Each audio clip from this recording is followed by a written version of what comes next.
Good evening. See, the crowd is thinning. As a timekeeper, you know, most politicians like to take as much time and push the limit, but I promise I won't push the limit that hard today. My name is J.C. Cunningham. I'm married to Barbara Cunningham. She's a retired school teacher in Lowndes County. I have 4 adult children and 3 grandchildren. And I'm running for state representative for several reasons, and I like to break them down one by one. First of all, I'm running as a Democrat for the only reason because I really don't think an independent could really get a real fair shot. So I call myself a moderate Democrat. I'm a firm believer that, like G.B.R just said, that if in Georgia, we don't come to some kind of common ground and start working together as Democrats and Republicans and start working across aisles, that we're going to tear Georgia apart. We have elected officials that vote straight party line, and until we start crossing those lines for the betterment of Georgia, we're going to be in trouble. I'm running to represent District 175 in South Georgia, but I'm concerned for all Georgia citizens. I'm worried because Georgia is not getting the representation it deserves. There's backroom deals, out-of-state special interest groups, turncoat politicians. Our legislatures are passing massive bills that are allowing special interest groups and wealthy corporations tax credits while funding our public schools have been cut. Unemployment is up. Hope Scholarship is no longer helping the folks it's meant to help. And our farmers are losing their farms.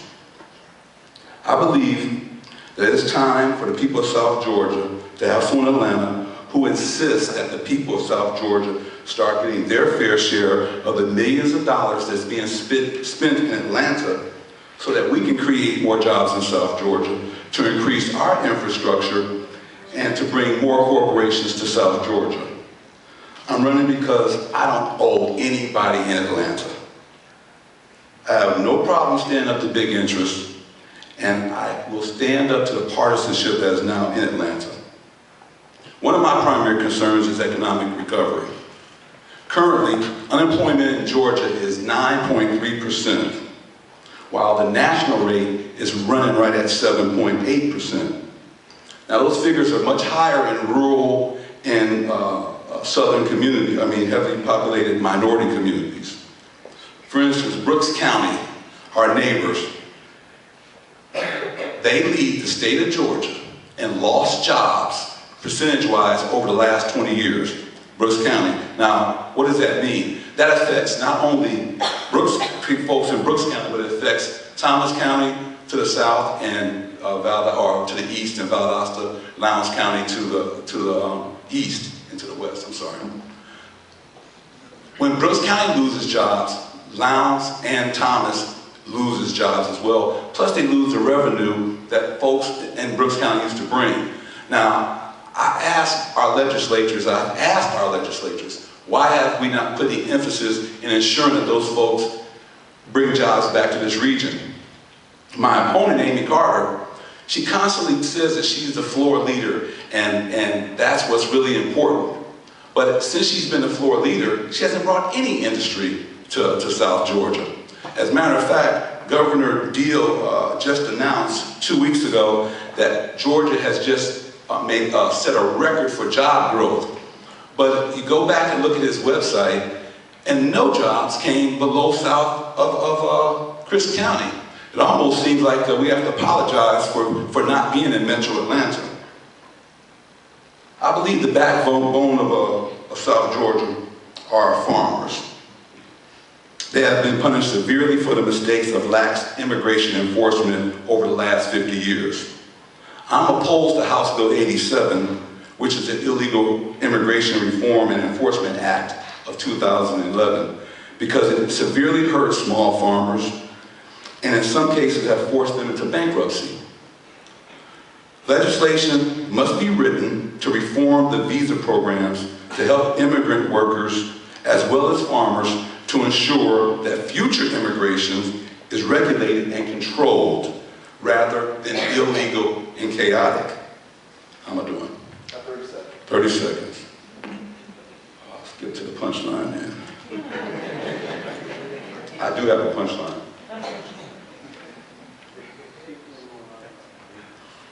My primary focus is the future of Georgia public schools. The state's budget for K through 12 has steadily decreased and the number of children have increased. Since 2008, 4,423 teachers have been laid off. My opponent, again, Amy Carter, voted for House Bill 1162, the charter school amendment, despite the fact that Georgia public schools have already been hit with $5.6 billion in austerity cuts over the last 9 years. We do not need a charter school amendment at this time. Until we can properly fund Georgia public schools back at the rate of at least 50%, as we did the previous 10 years, then we have no business trying to find funds to now handle for-profit or pay and allow for-profit private special schools to make billions of dollars on our children's education. Again, my name is J.C. Cunningham, and again, I ask for your vote because this is going to be a difference between, and I don't want you to look at Ms. Carter or J.C. as a Republican or a Democrat, because I don't really know if Ms. Carter is a Republican. She was a Democrat for 6 years, and after she was elected in 2010, 2 weeks after she was elected unopposed, she jumped the party, became a Republican, and 2 weeks after that was named the governor's floor leader. That's kind of fishy to me, but you know, if it smells, you know what I'm talking about. So I don't know if she's a Republican or a Democrat. I just call her an opportunist. Right now, what you need is someone that's going to take the values of South Georgia, take them to Atlanta, because you don't need another politician who likes Atlanta. You need a leader who's willing to serve South Georgia. That's me. Thank you.